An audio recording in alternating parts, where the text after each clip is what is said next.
Magandang hapon. Credit to the owner of this picture. Mga picture na ito ay pag-aari po nila. Maraming salamat sa paggamit. Ginagamit ko para po sa aking pong palatuntunan.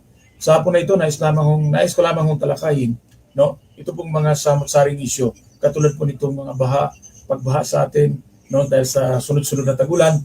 At the same time ho, yung tambak na basura, lalo na po dyan sa Parañaque City o sa gilid ho ng Baclaran. Okay, sa hapon na ito, pasensya na ho kayo. From Monday ho to Wednesday ho, kahapon, wala ho tayong live program. Why? Bakit? Dahil po nagkaroon ng problema po ang PLDT internet ko. So, wala ho tayong, kahit ho anong gawin namin, kinomplain na ho namin. Ang reason ho ng PLDT ay ninakaw daw po yung mga linya ho ng cable wire ho nila. So, anyway, magandang hapon. At kahit pa paano, medyo hindi na ho ganun kalakas ang ulan. Maraming salamat po sa inyo. Sa hapon na ito, nais ko lamang talakay. Ito pong sabi ho nga ho dito ni MMDA General Manager ho, General Nicolas Torre III, hindi pwedeng ganito na lang ho palagi. Sabi ho niya, after ho ng bagyo o ilang mga kalamidad na nagdulot ho ng pagulan, at pagkatapos ng pagulan o pagulan na may kasamang pagbaha, no? After noon, yan na po ang nakikita ho natin, tambak na basura ho.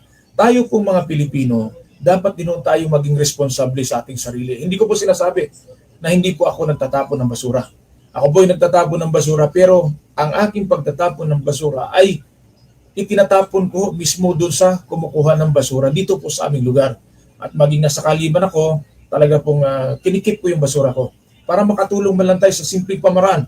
Masyado tayong mareklamo, dami nating daing, hinaing, no? Reklamo, no, sa ating gobyerno, pero tayo mismo ay hindi natin tinutulungan ang ating gobyerno. Sabihin na natin na ang gobyerno natin ay hindi tayo kontento, kulang. Sabi ko nga kahapon po sa aking social media post, no, na bagyo plus baha equals walang internet.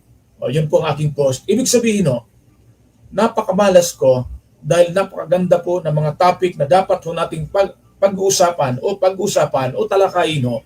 Abay, tinamaan ng lintik ko, nawalan po ako ng internet. At ayaw ko naman pong gumamit ho para mag-data ako kasi nagbabayad po ako dito, no, sa aking pong PLDT Wi-Fi. Hintayin ko na lamang kung kailan ho makabalik ho sa akin po o ang serbisyo po ng PLDT Wi-Fi. Ganun pa man, maraming salamat PLDT.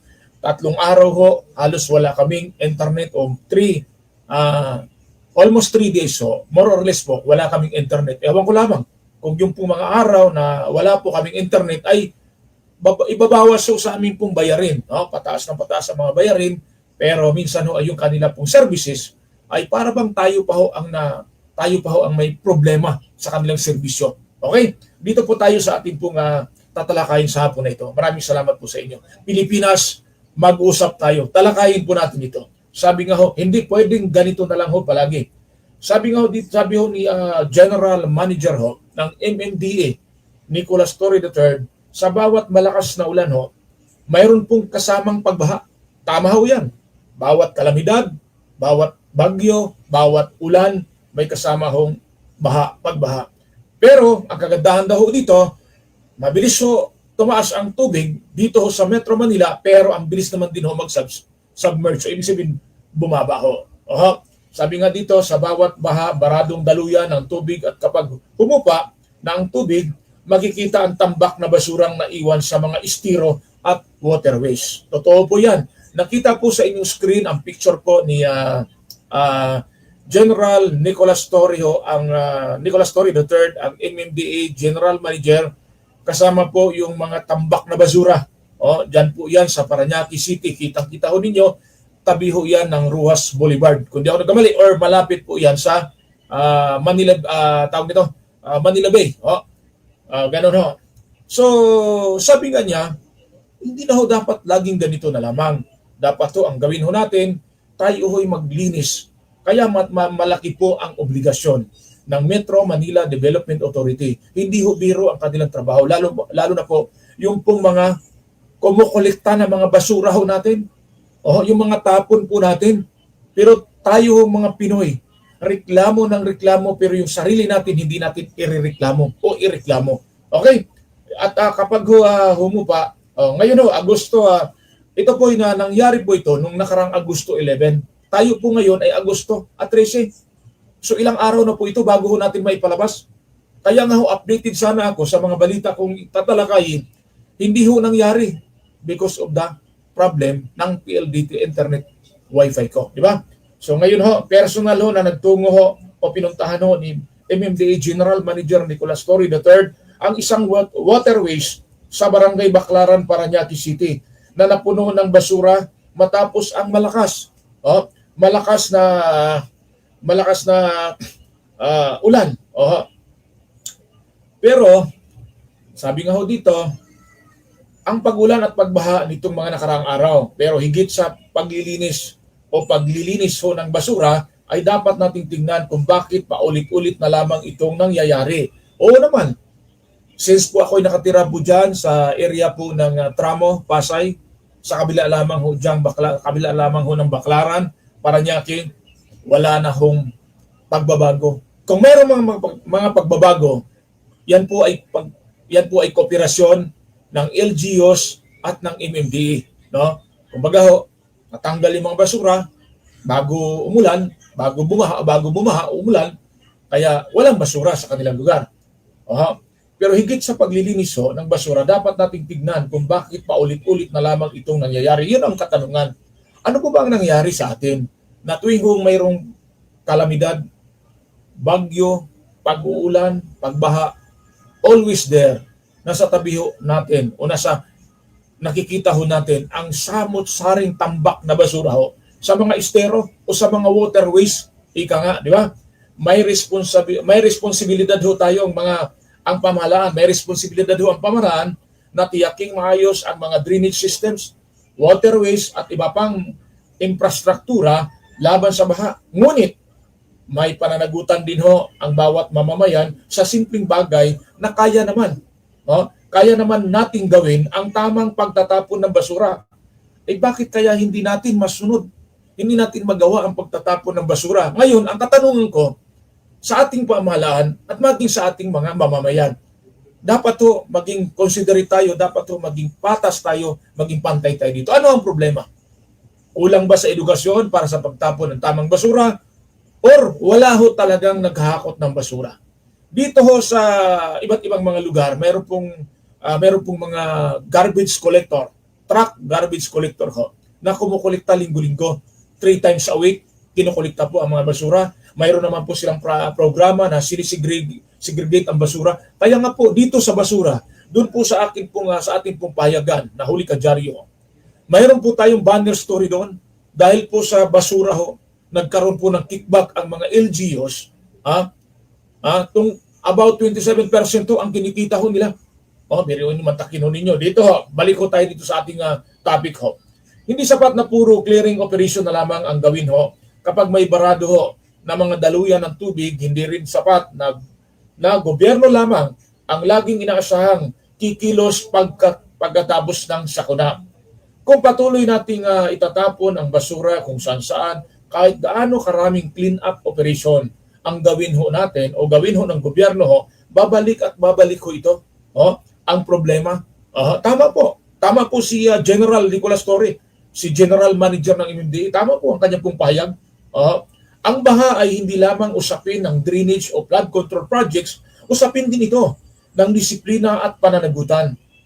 Kaya ang panawagan ho, huwag nating hintayin bumaha bago tayo kumilos. Dapat magsimula ang pagbabago sa simpleng bagay. Huwag magtapon ng basura kung saan-saan. Dahil sa huli ang kalinisan ng ating mga waterways ay hindi lamang trabaho ng MMDA o ng lokal na pamahalaan. Okay, yan po ha. Yan po ang unang topic natin sa hapon na ito. Okay, lipat ho tayo dito ho. Ipakita magandang hapon Primo, ang aking pong Primo Bart Bonaobra dyan po sa lungsod ng Lucena sa lalawigan ng Quezon. Magandang hapon sa iyo, Primo. Mabuhay ka at maraming salamat sa iyong pagbisita sa aking palatuntunan. Dito ho tayo sa ating pangalawang topic ho. Una sa lahat, nais ko lamang ho rest in peace ho dito po kay dating Congressman Rolando Andaya. No, ipakita ko lamang po ang kanyang picture. Dahil ito po yung isa po sa ating tatalakayin na nagtataka lamang ho ako. nung panahon po ng Duterte administration at nung panahon po nitong si dating Rolando Nonoy Andaya Jr., ang dating congressman, at ganun din ho sa panahon ho ngayon naman ho ni Senador Rodante Marcolita na napakaingay ho pagdating po sa usapin ng flood control. Maging po nung busisiin, nung paimbestigahan, ito pong flood control o projects ho, dyan po sa Taguig City ho, bigla hong pumalag itong si Senador Alan Peter Cayetano. At ang magaling po, ito po si Senador Ping Lacson, ay ang gusto niya ho, wag na ho natin imbestigahan sa Senate Blue Ribbon Committee, diretso na ho natin sa Ombudsman, yun ang dapat. O bakit pa ninyo pa ulit-ulit yung imbestigahan dyan sa Senado? Di ba? Pagdating ng araw, walang nangyayari. Ang magpa-file pa rin ng kaso ay si Ombudsman, di ba? Lahat po ng mga ebidensya nyo, idalhin nyo sa Ombudsman, i-file ninyo ang kaso, pak! Kung may probable cause, pak! May kasalanan, pak! Kulong. Di ba ho? Yun ang maganda. Dito natin pag-usapan po, ito pong, sabi nga ho dito, mula Andaya. Ulitin ko ho, ipakita natin ang kanyang picture. Sabi dito, mula Andaya hanggang Marcolita, flood control, anomalies, muling sumikat ho. Muli hong pinag-uusapan. Diyan po sa Senado. Ayan po si Marcolita. Okay? Maraming salamat, Billy Nunag David. Ay pakita lamang natin sa screen ang ating pong kaibigan. Diyan naman po sa probinsya o lalawigan ng Cavite. Kanina po, lalawigan ng Quezon. Maraming salamat po sa aking pinsan, Bart Bonaobra. Magandang hapon po sa inyo. I'm watching you, boss. Sadik ng Cavite. Mabuhay ka. Thank you. Okay, balik ko tayo dito ha. Muling nabuhay ang usapin tungkol sa umano'y anomalya sa mga proyekto ng flood control. Isang isyong noon naging mainit na pinag-uusapan. Diyan po, mainit na pinag-uusapan sa Kongreso noong taong 2018 hanggang 2019. At muling umingay sa Senado ho. Ngayon naman hong mga taon na ito from 2025, 2026, yan po ang pinag-usapan. Sabi ho dito, shout out sa Dik ng Cavite, Billy Nunag David. Salamat, Billy. Magandang hapon po sa iyo, Billy. Okay?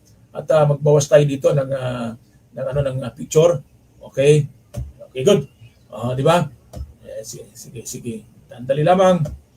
Okay. Para ho tayo ay makapagpatuloy po ng ating pong tatalakayin po sa hapon na ito. Okay? Okay, yan o. Okay. Ayan. Sandali lamang para makano natin. Sana ba ito? Okay. Okay. Dali lamang ha. Ayusin lamang natin ito. Okay. Okay. Para ho isa pa dahil para tayo magtuloy-tuloy sa ating palatuntunan. O hindi kasi makapagsibo ito ng marami pong picture ho. Itong aking pong okay? So balik ho tayo. Dito ho tayo dito tayo kay Senador Rodante Marcolita. Okay? I-add natin. Noong panahon 2018 hanggang 2019 ho, ito po'y umingay sa pamamagitan po ng pagbulgar ho ni dating Congressman Rolando Nonoy Andaya Jr. Noong mga panahon na yon, ng dating House Majority Leader Rolando Nonoy Andaya Jr., inilantad niya sa congressional inquiry ho ang mga questionabling alokasyon para sa flood control projects ho sa kasiguran, particularly sa kasiguran Sorsogon. Kabilang dito ang mahigit 325 million hanggang 385 million na inilaan ho para sa ilang flood control, seawall at river control projects. Question din ito ni dating Congressman Andaya kung bakit malaki ang alokasyon sa kasiguran, gayong sinabi niyang hindi ito kabilang sa mga lugar na mataas ang flood risk ho sa ilang pag-aaral. Bakit kaya? Yun po ang ating mga katanungan. Ito, ibalik ko natin. Bakit ba hindi na pumasok? Okay, balik ko natin. Okay, good. Ayan po, si Senador Rodante Marcolita. Maraming salamat po sa inyo. Yun po nasa screen ninyo. Tandaan ninyo, credit to the owner of this picture. Sa mga picture na lahat ng inilagay ho natin, pag-aari po nila ito, hindi natin pag-aari. Kinuha po natin ito sa kanila pong mga Facebook account o Facebook page, para makakuha tayo ng mga picture sa kanila at nang mapakita natin yung ating pong tinatalakay.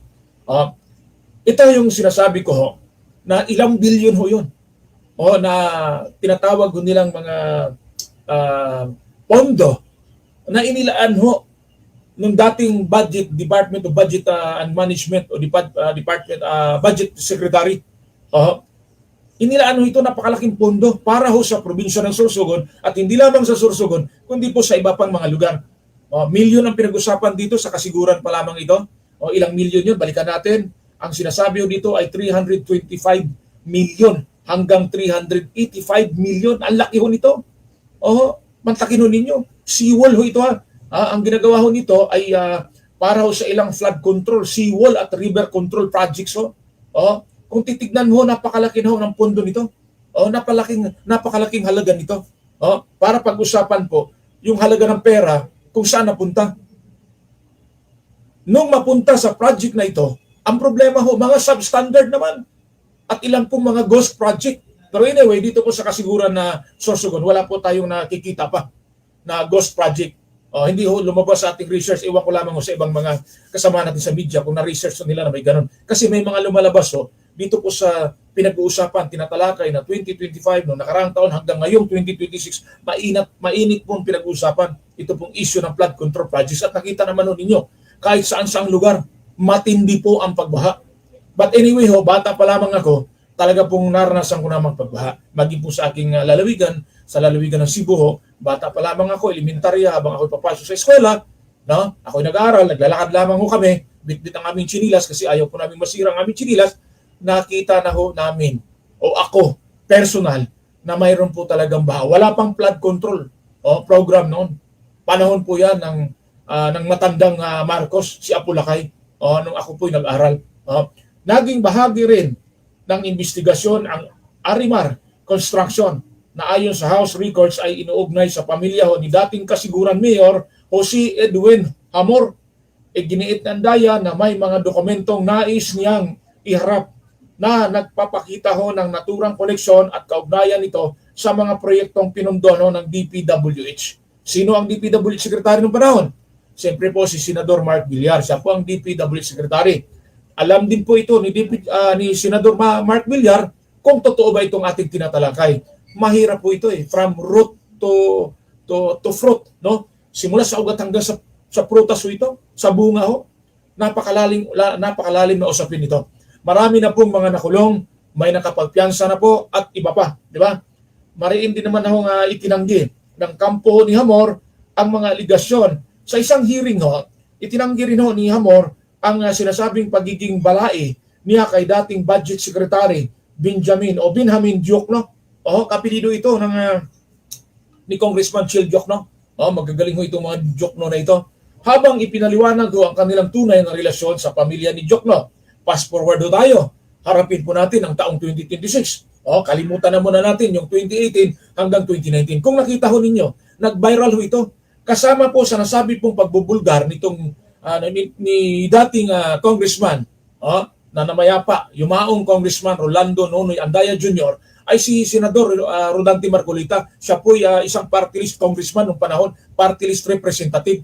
Mariin niyang ibinulgar itong mga isyong ito, flood control project ho, yung budget ho nito, pero wala hong suporta sa kanya. Magi po ang dating Pangulong Duterte nagsalita lamang na paimbestigahan natin ito hanggang paimbestigahan lamang. Kaya ito po yung mga katanungan ko, lalo na po kay dating Presidential Anti-Corruption Commission na si Mr. Grico Bilica na bakit wala silang naisampang kaso at naipakulong nung kanilang panahon. Pero ngayon napakaingay nila sa social media. Ganon din po itong si Senador Alan Peter Cayetano na samantalang sila ang speaker, mga kongresista sila noong mga panahon ng Duterte administration. Okay, fast forward tayo. Iwanan muna natin yan. Maingay noong kanyang investigasyon na si Senador Marcolita ang Senate Blue Ribbon Committee. Subalit noon panahon ng Duterte administration na mayroong iniimbestigahan na corruption sa issue ng flood control ay tahimik ang mama. Kung napapansin ho ninyo, paano siya naging tahimik? Habang pong nagsisiwalat o isiniwalat ho ni dating Congressman Rolando Nonoy Andaya Jr., siya'y nasa tabi ho nito. Tahimik lamang ho siyang nag-observe. Nagmamasid lamang siya, tahimik na tahimik. Bakit kamo? Kakampi niya ang dating Pangulo. Kaya tahimik lamang itong maingay ngayon na nakakulong na si Senador Rodante Marcolita. Kung napapansin ninyo, ngayon lamang ho sila nag-ingay. Ngayon lamang ho sila nag-ingay dahil meron ho silang mga personal na balak para po sa kanilang pansariling interest. Makalipas ang ilang taon, muling naging sentro ho ng pambansang diskurso nung pumutok po yung pagbabanggit po sa kanyang suna, no, ang ating Pangulong Marcos ho, about the report of flood control program ho. Kinabukasan o makalawang araw, biglang binaha ang Metro Manila at Caratig Probinsya. Doon po napahiya ang Pangulo. Kaya nung sunod ng State of the Nation address ho, binulgar niya. Sinabihan niya, mahiya naman kayo. Pero ito ho, tandaan ho ninyo, makalipas ho ang ilang taon, muling naging sentro ng pambansang diskurso ang flood control projects dahil sa Senate investigation sa umano'y ghost projects, substandards works at irregularidad sa pag-award ng mga kontrata. Sa Senate Blue Ribbon Committee Inquiry, sinabi ho ni Senador Rodante Marcolita na kailangan malaman ang katotohanan sa likod ng mga questionabling kontrata sa flood control. Lumitaw din sa mga pagdinig ang mga proyektong umano'y nasa records, ngunit hindi makita o hindi tugma ang aktual na lokasyon bukod pa sa usapin ng mga favoritismo sa mga kontraktor. Meron po kasi nung panahon ng dating Duterte administration, meron pong favoritism sa mga kontraktor. At isa na dyan sa mga paborito nilang mga kontraktor ay yung pong nakakulong na mag-asawa, Diskaya. Dahil paborito ho yan ng mga Duterte. Dahil ang laki po ng kanila pong naiambag na nasuporta ho ng dating Pangulong Duterte. Kaya ho sila, isa ho sa binigyan po ng malaki pong halaga ng project ho para ho sa flood control projects. At marami pa pong iba, hindi lamang ho sila, marami pa pong iba. At mayroon na pong nagpapatutuo dyan sa mga issue na yan. Gayunpaman, ang pangalan mismo ni Marcolita ay kalaunan ding nasangkot sa kontrobersya matapos akusahan ni Senate President Pro Tempore Panfilo Ping Lacson na may 500 million na allocables na nakatalaga sa pangalan ni Marcolita. Batay ho umano sa handwritten notes ng yumaong DPWH Undersecretary Maria Catalina Cabral. Mabigat ho ito. Kung ito po ay pagbabasihan, ito pong kasulatan na ito. Siyempre, of course, itinanggi ho naman ni Marcolita ang paratang at question, ang konteksto at ebidensyang ginamit laban sa kanya. Alam po ba ninyo, itong si Senador Ping Lacson, hindi naman ito malinis na tao. Alam naman natin kung ano ang pagkatao nito. Kaya lang kagandahan sa kanya, wala ho siyang pork barrel. Ito lamang bukod dangi Senador, ang hindi tumatanggap ng pork barrel. Ewan ko sa kanya kung ano ang purpose niya ron. Siguro ayaw niyang madawit po sa mga ganitong uri ng issue ng korupsyon. Mas maganda naman dahil hindi po nababanggit ang pangalan po ni Senador Panfilo Ping Lacson tungkol po sa mga issue ng ganito. Sa madalit salita mula sa mga tanong ni Andaya tungkol sa flood control allocation sa Sorsogon noong mga nakaraang dekada hanggang sa Senate probe sa tinatawag na ghost projects, ngayon nanatiling malaking hamon sa pamahalaan ang pagsagot sa tanong. Saan napunta? Saan napunta ang bilyon-bilyon pisong inilaan para protektahan ang mga Pilipino laban sa baha? Ang punto rito, punto la vista, ay ang problema po sa pagbaha. Yun po ang pinag-uusapan rito. Ang mahalaga ngayon ay mailabas ang kompletong dokumento, ma-validate ang bawat proyekto sa aktual na lugar at mapanagot ang sinumang mapatunayan lumabag sa batas, anumang partido o pangalan ang masangkot. Batay ito. Ito ang ating tinatalakay. Batay ito sa congressional at Senate records ito. Kaya malinaw na malinaw po itong ating pinag-uusapan. Dito naman tayo Dito naman tayo kasi po ang National Bureau of Investigation o NBI pinaimbestigahan ito pong issue dito sa 6-cam plot. Dito naman po tayo sa topic na ito. Nakita po natin dito yung pong pangalan ni, sige, alisin na natin to dahil papalitan natin ng isa pang kasi kasama dapat dito si sabi nga si dating Congressman Jing Paras, tingnan natin sandali lang. Okay. Okay, para mailagay natin sa screen. Ito po yung ating tinatalakay. Ang lahat nating tinatalakay ay sabi nga dito ay atin po itong observation, base po ito sa ating mga nakalap na impormasyon. Sabi nga rito 5 abogado. Kasama si Libesti, si Congressman Libesti, dating Congressman Paras at si alias Jade, National Bureau of Investigation, sinusuri ho ang umano'y meeting sa Six Camps plot ho nito. Ito ho yun sila, no? Ito, pag-usapan natin ito, ha? Pag-usapan natin ito. Itong mga personal na ito. Ito, pag-usapan natin.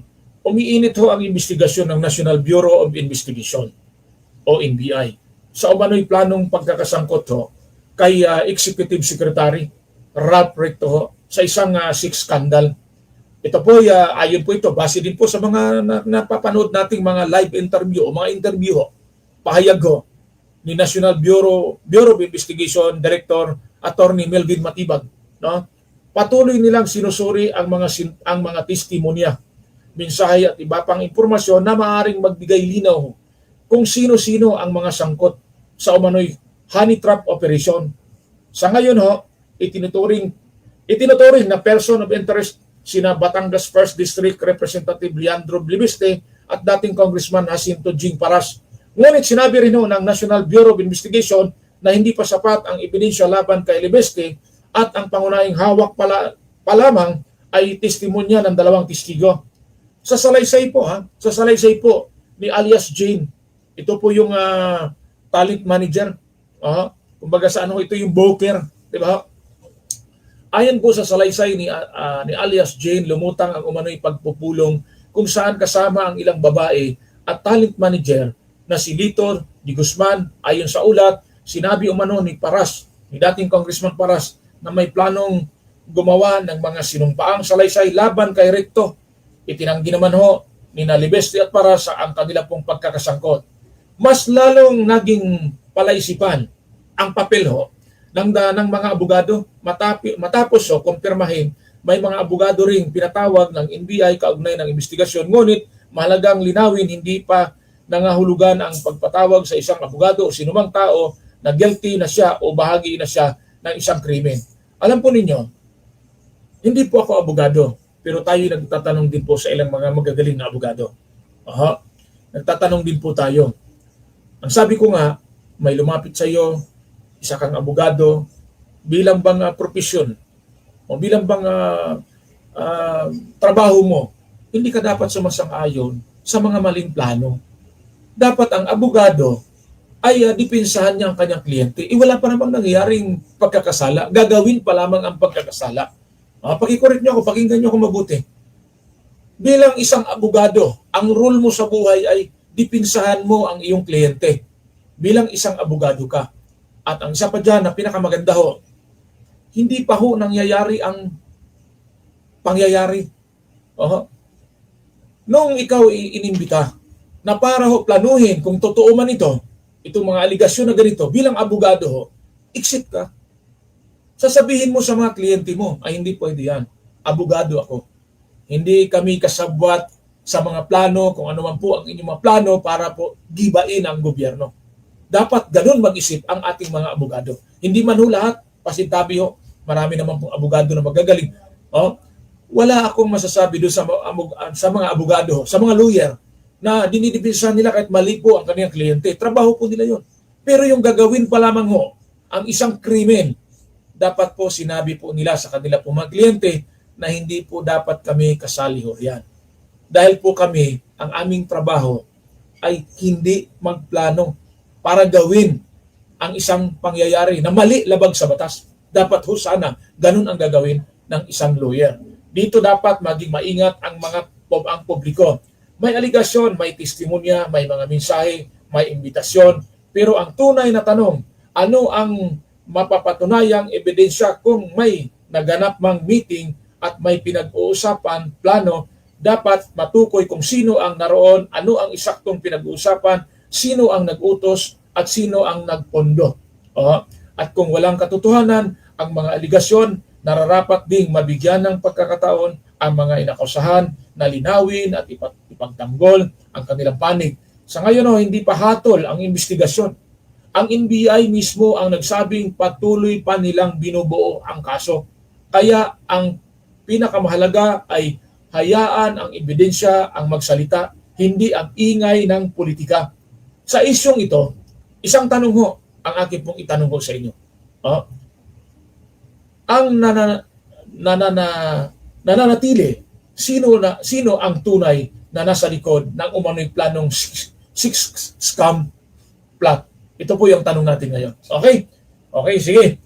Dito naman po tayo, huwag natin tanggalin yung picture po ni Congressman Leandro Libeste dahil mayroon po tayong nakuhang impormasyon at base po doon sa isa pong programa ho ng isang media ho. Napipikon daw po ito si Congressman Libeste sa ilang media. Lumalalim ang tanong sa solar energy. Dito po, pag-usapan po natin ito. Meron na po tayong 30 minutes na magpas na po ako doon sa aking minimum. No? Di bali ho, napakasaglit lang po ito. Okay? Hindi maipaliwanag ho, hindi ho maiwasang napansin ho ang pagkapikon ho ni Batangas 1st District Representative Leandro Libeste sa ilang tanong ng media kaugnay ng issue sa solar energy. Malaking usapin ito ngayon. At kung napapansin ho ninyo, ang magnanay ho, si Senador Loren Digarda at ito pong si Representative Leandro Libeste ho, ay nasa kabilang bansa na o nasa ibang bansa na ho dahil po dito sa ganitong usapin. At mainit po itong pinag-uusapan kahit saan ho. Dahil po dito sa isyong solar energy. Di ba ho? Sa halip na matapos sa simpleng pagpapaliwanag, lalo pang nabibigyan ng pansin ang usapin dahil may mga reklamong inihain at investigasyong isinasagawa kaugnay ng kaniyang mga solar projects. Noong Mayo ho ito, noong Mayo 2026 nitong taon lamang ho, naghain umano ang Department of Energy ng reklamo laban kay Libeste at ilang opisyal ng solar para sa Bayan Corporation kaugnay ng sinasabing hindi pagtupad sa ilang obligasyon sa ilalim po ng congressional franchise. Swerte itong si Libeste, si Congressman Libeste. Nakakuha ho siya ng congressional franchise para ho sa solar energy. Maganda po ang plano para makatipid at makabinis po ng mga bayarin ang kanya pong proyekto. Samantala ho, inuulat naman ngayong Agosto lamang, taong kasalukuyan, na nagsasagawa ho ng preliminary investigation ang Office of the Ombudsman. Dito na ho pumasok ang Ombudsman. Ito po yung trabaho ng Ombudsman. Hindi po katulad nung panahon ng Duterte administration na yung Ombudsman noon patulog-tulog sa pansitan. Kapag nagsasabi sila ng totoo, sibak, tanggal sa pwesto. Kaugnay ng mga hindi natapos na solar projects ho, at sinasabing 10.44 bilyong unpaid obligasyon ho sa gobyerno. Dito pumasok ang isang mahalagang tanong. Kung walang dapat itago, bakit kailangang mainis sa mga tanong? Ito pong si Congressman, 1st District Representative Leandro Libeste ho, ng Batangas. Bakit naman ho siya mapikon? Bakit naman ho siya mainis sa mga tanong ho ng media? Trabaho ho ng media ay usisain, halongkatin. Hindi ho maglalabas ho ng mga iba't ibang issue o topic ho ang media kung hindi rin ho nanggagaling ho sa kanila. Kung may ginawa kang katiwalian, naturalmente nababatikusin ka, naturalmente na pag-uusapan ka. Pero kung mayroon ka namang nagawang mabuti, abay naturalmente din ho, pupurihin ka ng ilang mamahayag. Trabaho po nila yan, maliban na lamang po doon sa mga vlogger. Tama ba ako, Billy no nagdabid? Mga vlogger na nakasintro lamang ho sa isang political party. Ang media ho, ang trabaho nila ay gumit na pag-usapan ang iba't ibang mga detalye, ang iba't ibang mga topic ho. Yan ho.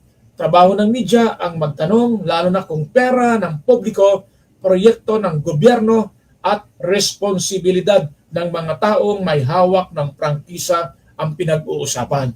Malinaw ha?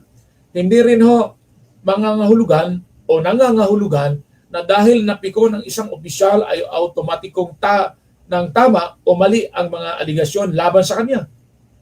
Beware ha, tandaan ho ninyo. Hindi ho porking napiko no ito ang isang politiko. Dahil po sa mga katanungan, dahil po sa topic o sa issue na ibinabato laban sa kanya, ay nangangahulugan na mali ho siya o may pagkakasala siya. Hindi ho. Ang korte ho ang magpapatunay kung mayroon pa talagang kasalanan. Ito pong si Congressman Leandro Libeste. Ang mali kasi ho nito, medyo bata pa ho ito. Banat ng banat ho eh. Tira ng tira, tira pasok eh. Nung binultahan siya ng mga magagaling, nakita tuloy yung kanya pong issue regarding po sa solar energy project. Doon siya sumablay. Kaya ang dami niyang ibinato, sa kanyang mga katunggali, ang dami niyang ibinato sa publiko, yung balik sa kanya. Isang bulldozer ang ibinato sa kanya. Yun ang mabigat ron. Bilang isang mambabatas, mas mataas ang inaasahan ng publiko kay Libeste, hindi lamang sagot ang kailangan, kundi transparency at accountability. Yun ang totoo. Kung may paliwanag siya, o kung magpapaliwanag siya sa mga isyong ibinabato laban sa kaniyang solar ventures, panahon na upang ilatag ito ng malinaw sa publiko. Dahil sa huli, hindi naman ang media ang dapat katakutan ng isang public official. Ang dapat katakutan ay ang mga tanong na hindi nasasagot dahil may obligasyon siya sa taong bayan. Ang publiko ang nagbabayad sa iyo. Kaya obligasyon mo na sumagot ka at ipaliwanag mo sa taong bayan na maliho ang ibinabato sa iyo. Congressman Libeste, Leandro Libeste, ang ibinabato sa iyo ng mga media. Kung sino man yung mga media na yun. Okay? Maraming salamat po at isang maganda, mapayapang hapon po sa ating lahat.